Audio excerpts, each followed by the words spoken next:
Hello everybody and welcome. In this video I'm going to show you how to disconnect your earbuds SKULLCANDY Jib True from your Android device.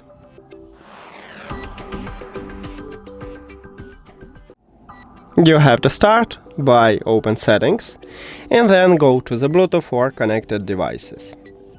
At the device list, click the information icon or settings icon near to your earbuds. And right here at the right side we have a button disconnect. You need to tap at this button.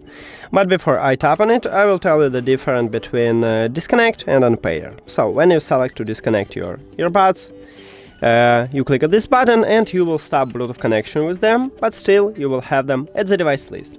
And if you select to unpair and click at the forget button, you will totally remove your earbuds from your phone. So if you need this, you need to tap at that button.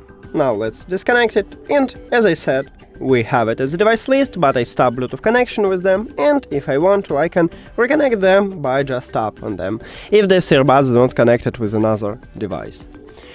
Thank you for watching this video. If you found it helpful, please consider subscribing to the channel and leave the like on the video. See you later!